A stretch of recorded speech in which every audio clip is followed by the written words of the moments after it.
Welcome back, everybody, to another deep dive. This time we're tackling something that affects every single one of us. Financial literacy. Financial literacy, such a crucial topic. It really is. And for this deep dive, we're taking a close look at the Consumer Financial Protection Bureau, or CFPB for short. Their latest report is packed with insights. Oh, the CFPB, yeah. They're doing some fantastic work. Yeah, they have this mission to protect consumers in the wild world of finances. That means creating educational resources, but also making sure those big financial institutions play by the A rules. huge responsibility. Seriously. Their annual report on financial literacy really highlights their activities, and I gotta say, some of it's really eye-opening. I used to think financial literacy was just about memorizing definitions and numbers. Right, like just knowing the lingo. Yeah, but the CFPB takes a totally different approach. They do. What's really interesting is how they're laser focused on helping people build actual financial skills. They also? Yeah, things you can use in real life to make smart choices and reach your goals. So not just knowing what a mortgage is, but actually feeling confident going through that whole house buying process. Exactly. And they've boiled it all down to 5 core principles. 5 principles. Okay, I'm intrigued. These aren't just random ideas either. They're backed by research and designed to give consumers real, practical tools. So like actionable steps people can take, not just abstract concepts. Exactly. Imagine having the information you need when you need it and feeling confident actually using it. That's what they're aiming for. Wow, okay, that's pretty powerful stuff. But before we get into those 5 principles, I'm curious about the logistics.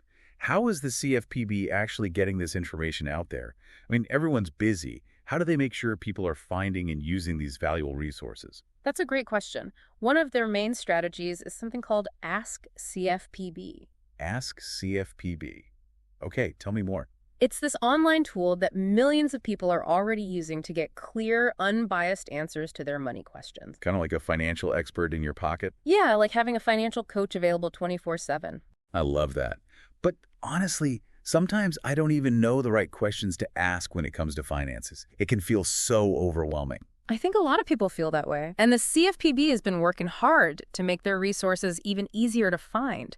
They've been doing things like optimizing their website for search engines, using things like what they call SEO and schema. SEO and schema. Yeah, it's techie stuff, but basically it means their stuff shows up at the top when you search for help online. So no more wading through pages of financial jargon just to find a simple answer. That's the goal. But they're going even further, making sure to reach everyone, even if English isn't their first language. It's a big deal because did you know that over 67 million people in the U.S. speak a language other than English at home? 67 million. Oh, So what are they doing to address that? a lot, actually. They revamped their language access plan, translated tons of resources into 8 more languages, and even did focus groups and user testing. Focus groups and user testing. Yeah, to make sure everything's culturally appropriate and effective, you know? That's really impressive. They seem dedicated to making financial literacy accessible to absolutely everyone. They are, and it shows in how they approach financial education as a whole. Remember those 5 core principles we mentioned? Oh yeah, the ones that go beyond just rote memorization. Right. Well, the first principle is all about knowing your audience. The CFPB gets that there's no one-size-fits-all advice. Everybody has different circumstances, goals, even barriers. Right, like maybe someone's struggling with student loan debt or they're a first-generation homeowner, and that shapes their entire financial picture. Absolutely. And those differences can stem from things like systemic issues that impact their access to housing, education, jobs. It all ties back to financial resources and opportunities. They want to be sensitive to all of that. That makes a lot of sense. So instead of just giving generic advice, they're acknowledging those unique challenges people face. Exactly. They use data from consumer complaints and research to figure out those challenges and tailor their resources accordingly. So it's a dynamic process, not just a static set of guidelines. Right. And they even go a step further by asking for direct feedback from consumers. That way, they can make sure their resources are hitting the mark. Smart move. So principle 1 is all about recognizing that individual needs matter. What's principle number 2? Principle number 2 is about delivering information that's timely, relevant, and actionable. Give people what they need when they need it without overwhelming them with a bunch of stuff they may never use. So kind of a just-in-time approach. Precisely. Like we were saying with Ask CFPB. They've designed their website to be easy to use so you can find what you need quickly. So it's not just about having the information, it's about making it easy to find.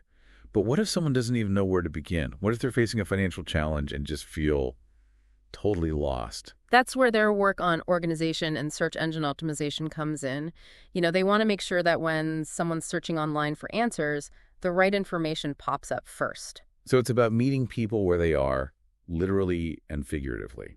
Exactly. And then principle number 3 takes that empowerment idea even further.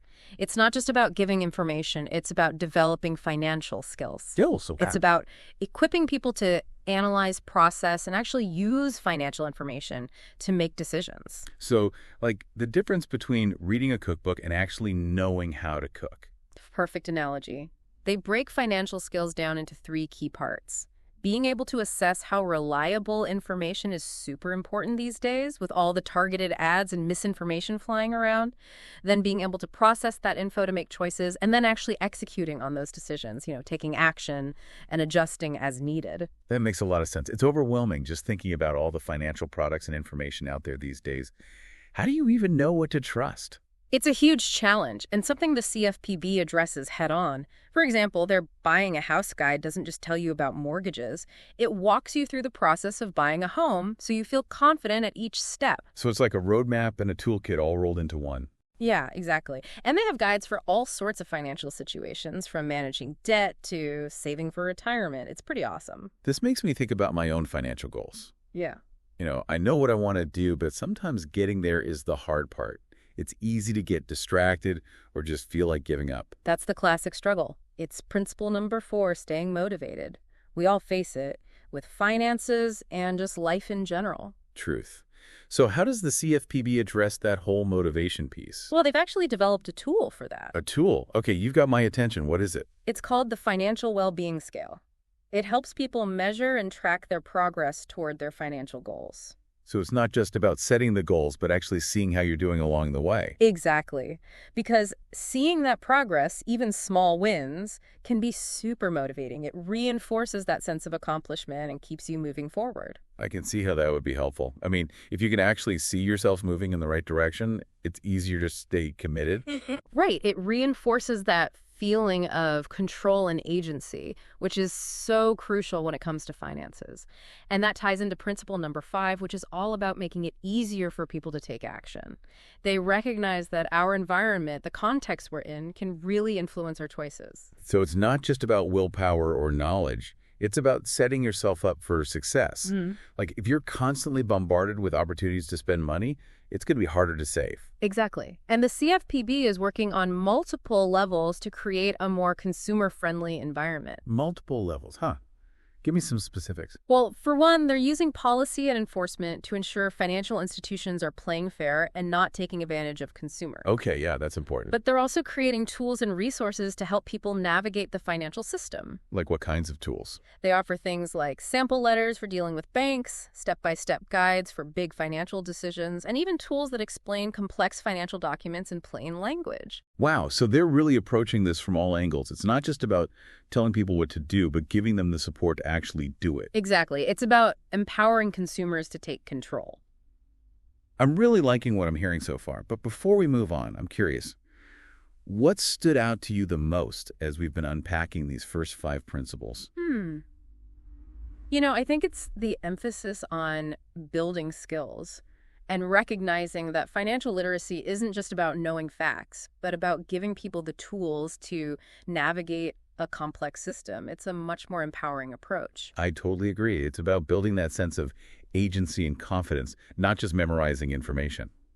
Well, we've covered a lot already, so let's take a quick break and then come back to explore how these principles actually play out in real life. Giving people the tools and the confidence, yeah, that's key. It's like information is great, but if you don't know how to use it, what's the point, right? Exactly. That's why this focus on financial skills is so important to me. It's about going beyond definitions and really understanding how to apply this stuff in your own life.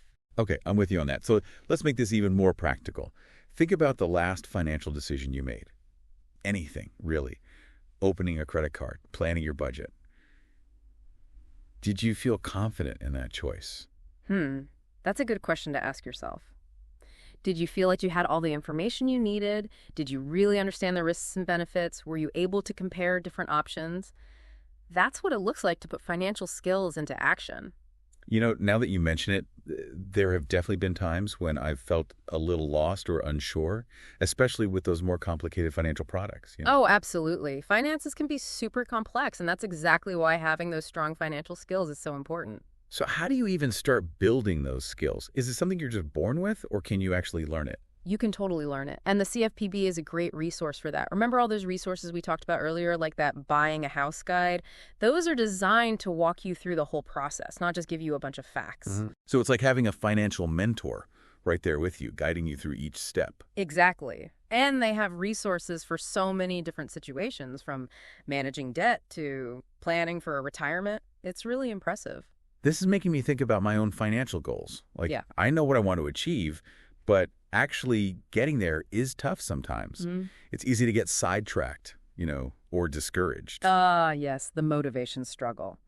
That's actually principle number 4, and it's something we all face, not just with finances, with anything, really. So true. So what's the CFPB's take on staying motivated? Well, get this, they've actually developed a tool to help with that. A tool. Okay, tell me more. It's called the Financial Well-Being Scale. Basically, it helps you measure and track your progress as you work towards your financial goals. Wait, so it's not just about setting the goals, but about actually seeing how you're doing along the way. You got it. Because let's face it, seeing those little wins, even if they're small, can be super motivating. It gives you a sense of accomplishment and keeps you moving forward. That makes a lot of sense. Seeing that progress would definitely help me stay focused. I mean, if you can actually see that you're moving in the right direction, it's got to be easier to stick with it, right? Absolutely. It gives you that sense of control and agency, and that's so important with finances. Which brings us to principle number 5, which is all about making it easier for people to take action. The CFPB recognizes that our environment, the context we're in, can make a big difference in the choices we make. So it's not just about willpower or having the knowledge. It's about the environment you're in, too. Like if you're surrounded by things tempting you to spend, saving money is going to be a lot harder. Exactly. And the CFPB is working on several different fronts to try and create a more consumer-friendly environment. Several different fronts. Okay, tell me more about that. Well, they're using policy and enforcement to make sure financial institutions are treating people fairly, no taking advantage of consumers. Right, yeah, that's super important. But they're also developing practical tools and resources to help people navigate the financial system. Okay, like what kinds of tools are we talking about here? Things like sample letters you can use to communicate with your bank, step-by-step guides for making those big financial decisions, like managing someone else's money. Even tools that break down those confusing financial documents and explain them in plain English. Wow, they've really thought of everything, haven't they?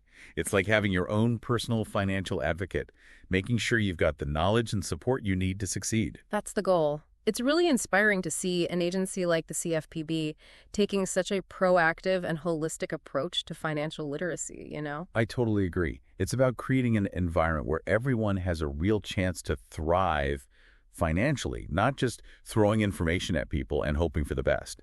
But we've covered a lot here. What do you say we shift gears a bit and talk about how people can actually put these principles into practice in their everyday lives? So we've spent this deep dive exploring these 5 principles for effective financial education. 5 principles that can really empower anyone to make smarter money choices. Absolutely. But let's bring it all home for our listeners. Let's connect it back to their lives and goals. Exactly. Think about what you're working towards financially. Saving for a down payment, paying off those student loans, maybe even starting a business. Whatever that dream is, these principles can help you get there. I love that. So, thinking practically, which principle do you personally find the most challenging?